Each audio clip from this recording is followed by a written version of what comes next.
But I do remember thinking, okay, I can't do this by myself. And I'll tell you a moment that probably happened for me.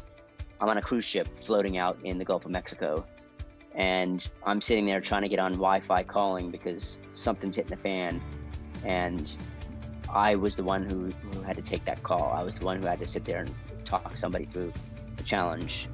And that was that moment for me that said, I need to be able to create a team, a leadership team, create a culture that enables the company to operate, the entity to go on with its life without solely me as the founder, the hustle behind the machine, being the one who really drives it forward. So that was that moment. I remember distinctly sitting there in the middle of the Gulf and saying, all right, I have to figure out how to be a CEO more than just a founder or the person that is running the business.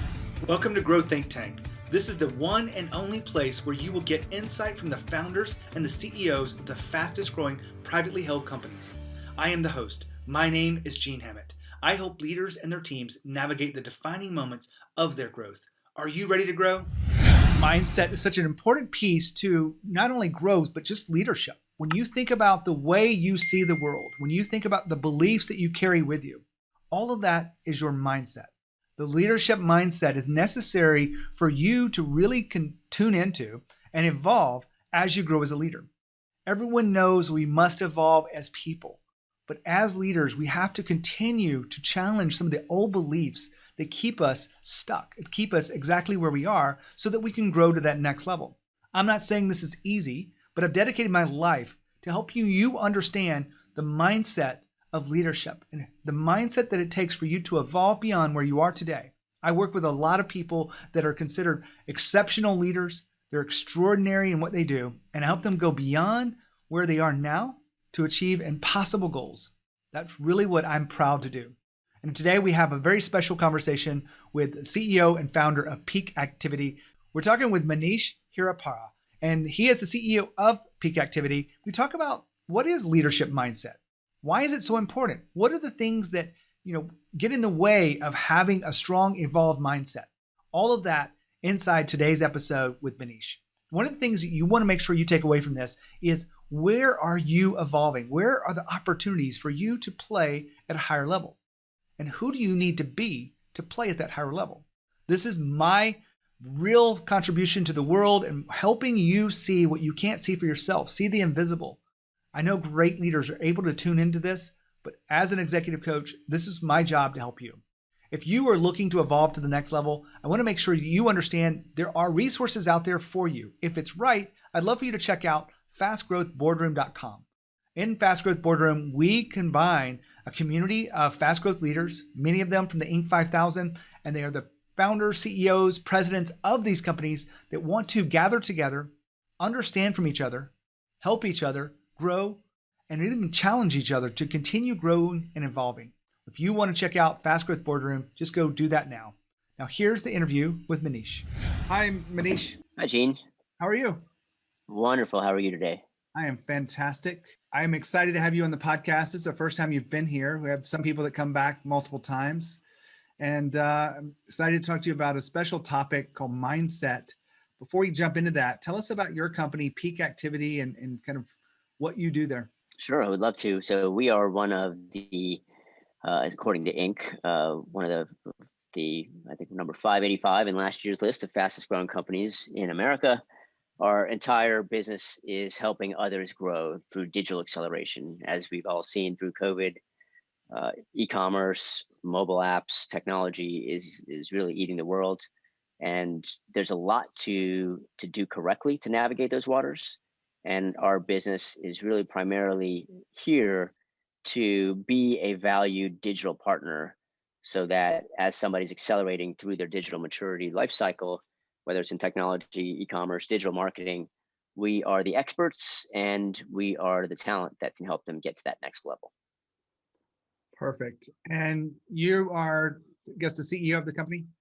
I am the CEO and the founder. When you think about some of the key things to the growth of the company, what's most important on your mind as the company has been through so many inflection points and so many culture shifts and changes? And what is that one thing that comes to mind? For me, it does come back to having a mindset and a culture that's built around common purposes and common values. So it's one thing when you're just out there as a scrappy entrepreneur hustling for a dollar. It's another thing when you say we're intentionally moving in this direction, very much like a school of fish. We're gonna move in this direction. We're gonna swim from point A to point B, and we're gonna do it while having fun. We're gonna do it while we respect each other and while we have our core values together. Um, but it's really about having that sort of common thread while we all go about it. So I've done a lot of conversations about core values in the show, and we can definitely talk about some of those things, but I want to really focus in on the mindset of the leader. Hmm. And specifically, I actually had a conversation with a friend this evening or recently, talked about mindset. Mindset's part of what I do as a coach. It's part of what I help my clients see, where a belief that they believe is true Hmm. isn't necessarily the way it is. It's just what they believe. Right. When you think about mindset, where did it start for you? Where did you start to see that there was some mindset work that needed to be done? Yeah. So for me, the mindset that I have is super growth oriented. It is really oriented around let's make some things happen. Let's make business and transactions happen. And over the past 5 or so years, that's why we've been successful. We've been able to go generate that business. A mindset shift that I'm undergoing right now as we kind of mature and become a mid-major player in this is you also need scalable processes. You need scalable people around you in order to make sure that that next level of growth it does require a shift in mindset. It doesn't say let's go win at any cost, but it is something that I'm spending a lot more time on, which are going to be around what are those processes? What are the mindsets I need to have to enable the next generation of leaders to mature and not just let's go take the hill ourselves at any cost. When you went from kind of, the founder mindset to CEO, do you remember a distinct kind of shift that you had to go through? I did, yeah, and I've been fortunate in this is my first entrepreneurship opportunity, so I've brought mindsets that I've had or I've picked up at big companies and seen some of the needs of having established, more mature operating plans and things like that. But I do remember thinking, okay, I can't do this by myself. And I'll tell you a moment that probably happened for me. I'm on a cruise ship floating out in the Gulf of Mexico, and I'm sitting there trying to get on Wi-Fi calling because something's hitting the fan. And I was the one who had to take that call. I was the one who had to sit there and talk somebody through a challenge.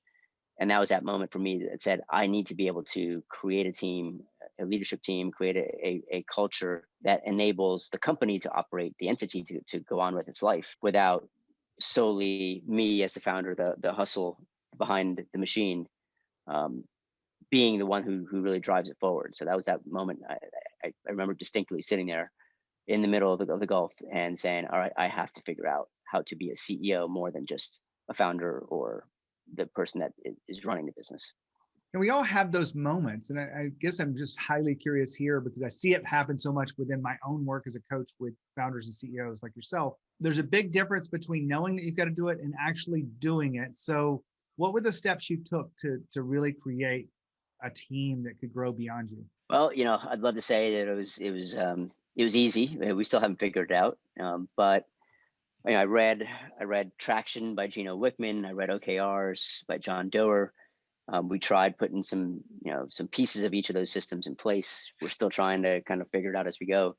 But it was really getting everyone in the room and taking a step forward, saying, look, I need to be vulnerable. I need to say, I need your help in doing this. And some of it was bringing in outside coaches into the transformation. Some of it was making sure that, I said, it's okay, even if we don't succeed in putting OKRs in, we're not going to get it right the first 5 times. But it was let's methodically try some things so that we get to a place where it does feel like it's working for us. Did you finally work through some of those challenges? We're still working through them. I'd love to say we've worked through all of them, but if and when we have it right, we'll just blow it up and figure out the next problems. But we're still getting there. I think it's a journey. It's not a destination. When you think about your work on your mindset, What does that look like for you? Is it your time with your coach, or is it something different for you? I have several coaches or several sort of ways that I try to get the influence that I need. I do love to read books. I do love to engage with thought leaders that are in the space. I have a group in Vistage. I have a personal coach and mentor that I use. For me, it's really getting kicked in the butt repeatedly by all of them, right? By reading a book and realizing that I'm not doing something that, say, a Jack Welch would have done in his journey at GE, or just by going and having somebody observe what our dynamics are internally and saying, all right, what do we need to do to improve? And a lot of times it's, clients we may have, they might be at larger scale, and what can we learn from each other? And it's sort of just walking through that fabric of learning at all points, and being okay with experimentation, being okay with trying things out. Manish, part of the shifts in mindset I've seen is just being open to a new perspective. Again, that's easy to say, but how do you actually do that? Keep your mind open to, maybe I'm not right here, or maybe my thinking isn't right. I'm a big believer in sort of the older and wiser you get, the less you know, right? And sometimes it comes through having gone through trials and tribulations. But I do feel like taking a moment to have a retrospective, to look back and say, I was dug in on this specific position. I had a really solid mindset that said we had to do this. Well, did it work or did it not work? And if you go back and you take some time and you plan that time, I'm a believer that you should take a vacation. You should be able to disconnect and go hiking in the mountains or whatever it is that kind of lets your mind get away from the day to day. So you can have that retrospective and say, I realized that it worked, or I realized it didn't work. But no matter what, even if it did work, what would I have done differently? And taking that moment to have that open-mindedness, and I think it's a challenge for all leaders to say, you know what, I need to do this. I need to figure out how to get to that point. Now, hold on. Manish just talked about being vulnerable. A lot of people think vulnerability is a weakness, but I want to really get you to challenge yourself on that. We're talking about leadership mindset today. Is vulnerability a real weakness? Can you be too vulnerable? Absolutely. But if you can also be too stoic, where you're not sharing the true self, your real authentic self, because people want to connect with people that are real. If you really want to increase that connection with your people, there are times when you need to be vulnerable, and that really does help you become a stronger, more empathetic leader.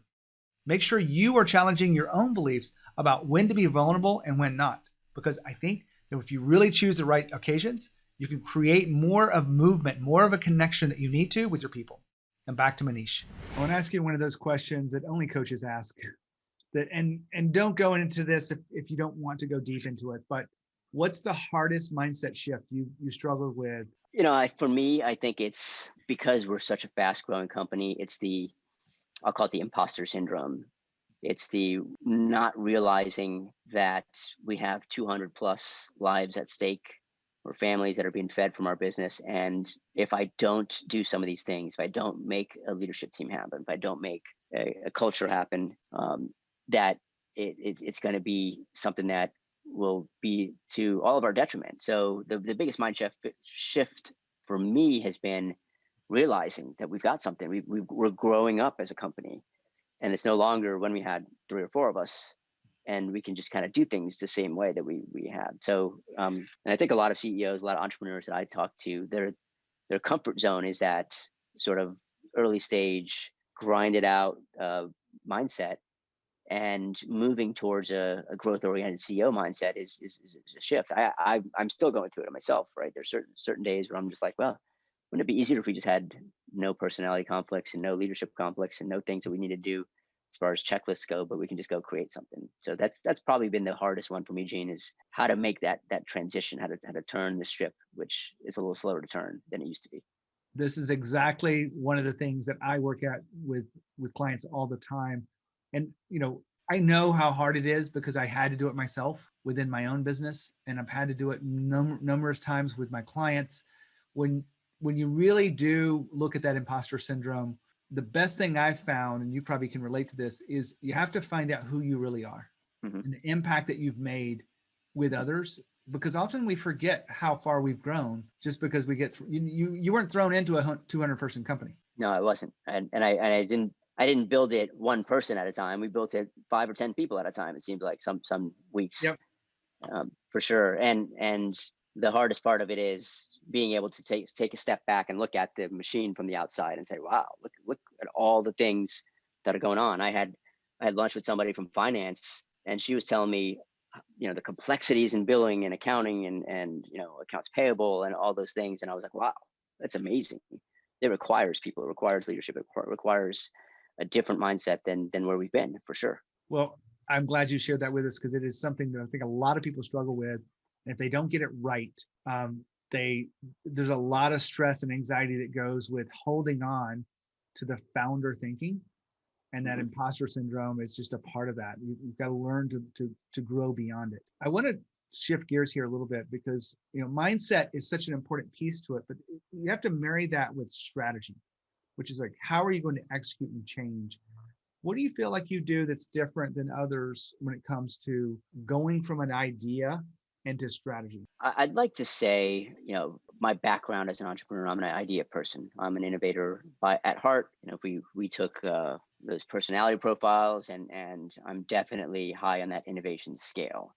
However, innovation isn't just something that you snap your fingers and do, and you have to have people you can hand it off to. And I think that's one of the strengths in having built a leadership team, having built people who complement you with their personalities and their skills, so that I can take an idea and say, you know what, I'm handing this off, and you're going to now take this and fill out the business model canvas. You're going to figure out a revenue stream. You're going to figure out how to get the product market fit right. And you empower others around you, but still keep the team small. And I feel like that's part of the secret sauce. Our big, hairy, audacious goal at Peak Activity is to launch 20 new companies out of Peak Activity in the next 10 years. And so for us to do that effectively and do it correctly, now all of them won't be successful, but we know in order to do that, it has to be something that it can't just be ideas that float around in my head or any one person's head, but it has to be a process where you can go and take that idea to market. And by being able to have that small but communicative network, I think is something that is tough to do, but I feel like we figured out. You said something that I want to go back to, empowering others. This is a very obvious question the way I phrase it, but if you had a mindset that was pretty rigid and not adaptable, how easy would it be to empower others? Well, obviously it's not. However, it could go both ways. Your mindset could be super rigid that you should be empowering others. And this is actually where I get in trouble, which is a little bit paradoxical of an answer to your question. I got my butt kicked by my mentor saying, you're not necessarily controlling when you're much more involved and not empowering others, you're leading. So when you empower others, they still need to be led. They still need to be told, we're going here in 3 years. And one of the areas that I'm the most guilty, Gene, is I'll empower others. I'll give them a one-line sentence of an idea I had, and I'm saying you're empowered to go take this idea to market. And they're going, okay, but what is it? Why? What? So the leadership that goes along with empowerment, I think, is there. So the rigidity can go both ways, in my opinion, which is the rigidity can be, I may be rigid in saying I need to be involved in everything, but it could just be the opposite, which is what I'm guilty of, which is you're empowered. You're completely within your rights to go run a business in and of yourself, but you've never been a CEO and you don't know where we're going. So my job is to be that sort of empowering leader at the same time. And it's a mindset shift for me that I've got to make, or I am making. Manish just talked about empowering others around you. I want you to think about, are you truly empowering them, or are you just sort of empowering them? Because sort of empowering them means you're still micromanaging to some degree. You're still asking them to come back to you before they make a decision. You're still asking them to show you their work. But when you truly empower someone, they feel the trust and you experience it. It may be uncomfortable, but it really does help you grow as a leader. This whole conversation is around the leadership mindset. Well, I think a big part of that is, are you truly empowering those around you? And this really requires you to be reflective, but also really trust yourself and trust your people. Now back to Manish. I appreciate you sharing that with us today. Your growth through the Inc. has been pretty impressive. 200 employees over a very short period of time. I know I've asked you this in the beginning, but it's more than just your mindset. So what else do you attribute the level of growth your company's had? I'd love to say, we planned the whole thing, but as much of it is luck, preparation, and the two intersecting. We're in a great space. We're helping companies that need to make the shift from traditional ways of growth to digital ways of growth, and obviously that market is growing significantly. You've seen what Amazon's done over the last 20 to 25 years, and now many businesses are trying to catch up. I do also feel like we've invested a lot ahead of real results. And what that means is we'll find great talent that we know would be able to help our clients or help our future clients. And we'll go and say, look, I don't have anything for you to do right now, but we're gonna find something because you're really smart, and we know that there's a headwind in hiring great talent. So we're gonna pick people up. So just by being a little bit more proactive in where we think the market is going, making some intelligent bets, and not being afraid to do that retrospective and say, you know what, this didn't work, let's go make a change, or this did work, let's do more of it. I think is something that we really feel like we've been sort of pioneering a little bit in saying, let's be proactive as opposed to wait for the business to come and then be reactive. Manish, you have shared with us a lot of your wisdom, and I appreciate you being on the podcast. No, thank you for having me, Gene. It was a pleasure. Let me wrap up here for those listening in. If you are wanting to be a leader to push it to the next level, I don't believe you can get there without having a strong mindset and really working on this in a consistent way and seeing that you have to evolve. If you don't recognize how you've evolved over the last year and then specifically put some very specific things on that, then you're probably missing an opportunity. You should be working with coaches, or you should be working with other boards of advisors that would help you. Maybe it's a peer group that will challenge your thinking, and that really will help you transform your own leadership. When you think about all the things that you have to do as a leader, it's juggling a lot of things, working with a lot of people. It takes you being at your best. And so if you have any questions about how to do that, make sure you reach out to me, genehammett.com. We can have a conversation about how you're transforming your own leadership to transform the leaders around you. When you think about growth, when you think about culture, make sure you think about Growth Think Tank. As always, lead with courage. We'll see you next time.